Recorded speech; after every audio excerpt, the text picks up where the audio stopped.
Salut les devins, c'est Saikyo. On a de nouvelles informations concernant la fin de Dragon Ball Super. Alors j'en ai pas 300 millions d'informations, mais j'ai quand même une déclaration à vous présenter qui est de la part du comédien de doublage japonais de Piccolo. Vous pouvez appeler ça le Seiyu, la voix de Piccolo, comme vous voulez, qui s'appelle Monsieur Furukawa. Et en fait, ce qu'il s'est passé, je vous l'explique. Si vous avez vu ma vidéo sur la fin de Dragon Ball Super en mars 2018, la vérité, je vous ai montré un tweet de la part du compte Twitter officiel de Dragon Ball Super, nous disant en fait que épisode 131, ce sera le dernier épisode Dragon Ball Super, en tout cas pour le moment, de rester connecté quand même parce que il y a quelque chose qui se prépare pour la série mais ils peuvent pas en dire plus, voilà, ce genre de choses. Et donc ce qu'il faut retenir, c'est que dans ce tweet de la part de Dragon Ball Super, le mot fin, la fin de Dragon Ball Super a été utilisé.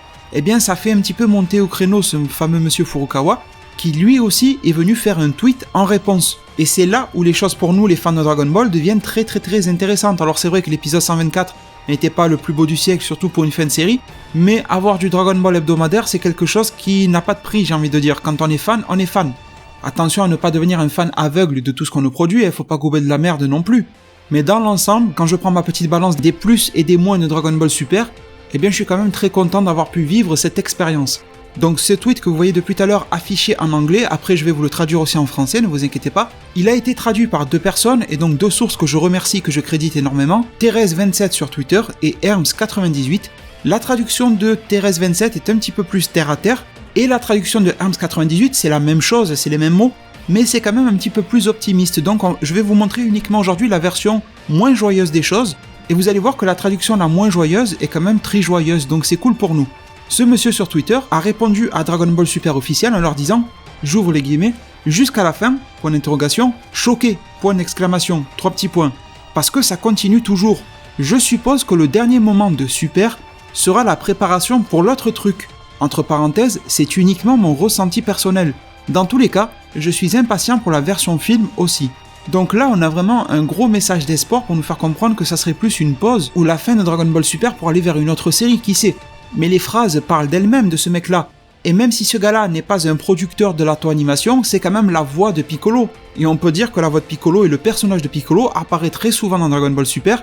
C'est pas comme si c'était le présentateur du tournoi Univers 6, Univers 7, vous voyez le petit mec qui ressemblait à Jiren en maigre. Si c'était lui qui avait parlé, j'aurais dit bon, il est bien sympa mais on va pas trop le prendre au sérieux. Piccolo fait partie des personnages secondaires mais les plus principaux des secondaires, vous voyez ce que je veux dire? Des personnages secondaires les plus récurrents de la série. Donc forcément qu'il traîne très souvent dans les studios de l'auto-animation, dans les studios de doublage, etc. Il est au plus proche de la production, ce gars-là. Donc bien sûr que sa voix et son avis a une importance. Et puis le mec, il reçoit des scripts, il tourne des choses, il enregistre des choses. Donc si suite il y a, ou n'y a pas, il est plutôt au courant, le mec. Son avenir est lié par des contrats, etc. Donc voilà, ce genre de choses, il est censé le savoir aussi. Peut-être pas autant que les mecs qui gèrent, qui produisent et qui mettent leur argent dans la série, ça c'est sûr, mais il sait beaucoup de choses quand même. Et donc en fait, si je reprends les phrases, qu'est-ce que ça veut dire? Eh bien le mec s'étonne que le Twitter officiel a utilisé les termes de jusqu'à la fin. Il dit qu'il est choqué, parce que d'après lui, la série, donc il sous-entend même DBS, Super en soi, ça continue toujours. Et non, il n'a pas voulu dire par là que ça continue jusqu'en mars. Dans sa phrase, il pense bien que ça continue après mars, c'est bien ça le message, hein. Et donc en fait, ce qu'il dit, c'est que d'après lui, le dernier moment de Super, donc comprenez par là le dernier épisode de Super, sera la préparation pour l'autre truc. Donc il parle avec des mots un petit peu secrets, on dirait qu'il parle de Voldemort, vous savez qui, celui dont on doit taire le nom, etc. Bon, il parle d'un autre truc, et là, la manière dont il parle de truc, il précise bien que c'est uniquement son ressenti personnel, mais son ressenti personnel, c'est par rapport à son expérience qu'il a vécue en studio, etc., à côtoyer ses collègues de la Toei. Donc si vous voulez, je pense que ce tweet déjà, peut-être qu'il s'est fait un petit peu taper sur les doigts de l'avoir posté. Parce que ça dévoile peut-être un petit peu des secrets de prod ou voilà de planning de la Toei. Et la Toei n'aime pas trop révéler à l'avance, enfin trop à l'avance ses projets. Et c'est pour ça aussi que dans son tweet, elle était plutôt ferme en disant que c'était la fin et d'attendre de voir s'il y aura quelque chose ou pas. Alors que ce mec-là, côté Piccolo quoi, il a trouvé ça un petit peu peut-être ridicule sur l'annonce de dire que c'était la fin alors que ça ne l'était pas, et il s'est permis de parler, et publiquement en plus. Un tweet c'est public, c'est pas caché pour ceux qui sont pas sur Twitter. Et donc en fait ce qu'il est en train de nous dire c'est que le dernier épisode de Dragon Ball Super, le 131 d'après lui devrait poser les bases pour autre chose, pour l'autre truc. Et non les gars, l'autre truc ce n'est pas le film. Regardez, il dit à la fin, dans tous les cas, en gros quoi qu'il arrive, je suis impatient pour la version film aussi. Ça veut dire que pour lui, il y a Dragon Ball Super, il y a l'autre truc, et il y a le film. 3 choses distinctes. L'autre truc pouvant être une suite à DBS, mais en tout cas 3 gros projets différents. Et donc oui, ce que je veux vous dire, c'est que l'autre truc, ça n'est pas le film. Parce qu'il en parle clairement dans une phrase à la suite qui est indépendante du reste. Il dit, bref, ce que j'ai dit au-dessus, je suis quand même impatient pour le film. Parce que j'ai vu beaucoup de personnes d'entre vous qui disaient, ouais, la Toei dit que la franchise continue parce qu'il y aura un ou des films. Oui, vous avez raison. Mais là, ce mec-là sous-entend qu'il y aura quelque chose d'autre que du film. Et ce que je comprends de cette phrase-là, c'est que peut-être que oui, on peut rêver, on peut espérer maintenant, grâce à ces propos-là, que le dernier épisode, le 131, ne soit pas forcément le départ de Goku avec Oob, ou en tout cas que ça ne soit pas le départ de Goku avec Oob de la même manière que dans l'épisode 291 de DBZ.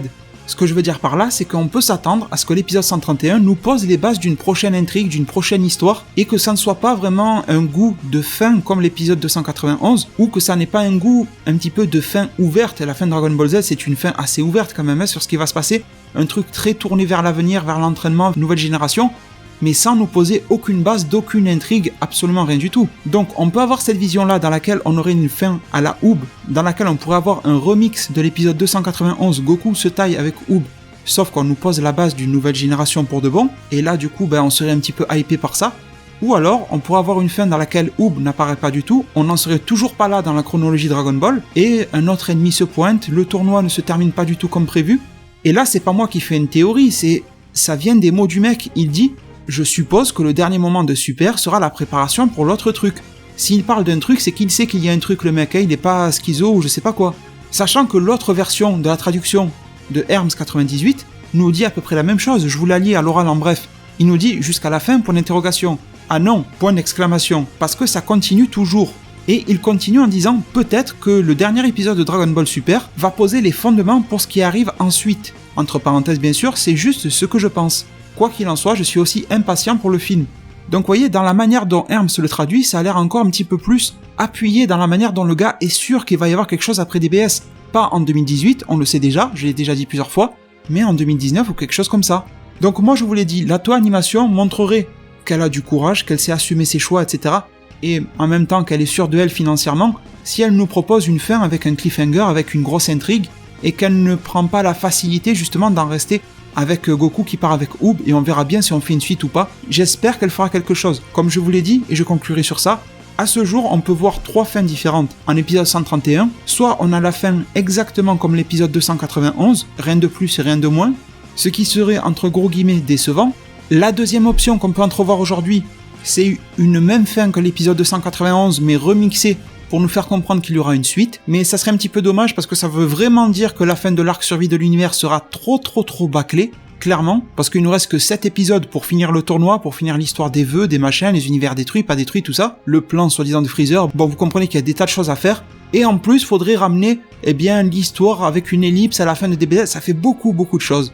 Donc ça serait bien parce que ça reste ouvert pour une suite, mais ça serait nul parce que ça va trop condenser les choses. Sinon, troisième chose, la série prend des risques financiers, mais bon ça nous regarde pas, c'est leur problème à eux à la Toei, mais en même temps elle nous propose une fin de Dragon Ball Super qui nous met une hype de fou avec un nouvel ennemi, un nouveau groupe d'ennemis, avec quelque chose, avec une nouvelle histoire, avec un retournement de situation durant l'arc survie de l'univers, un tremplin vers un prochain gros arc, vers une prochaine nouvelle série. Enfin voilà, ça peut être des tas et des tas de choses. Donc les devins, j'espère avoir été clair aujourd'hui sur les informations que l'on a, sur la transcription justement de cette déclaration de Monsieur Furukawa. N'hésitez pas à me dire si maintenant vous pensez que la série Dragon Ball va continuer, enfin reprendre un jour ou pas, si cette déclaration vous a fait changer d'avis ou pas. J'espère bien sûr pouvoir vous retrouver très nombreux au niveau des likes, les j'aime, c'est super important. Je vous en remercie déjà d'avance. Prenez tous super bien soin de votre futur et à plus pour de prochains arts divinatoires.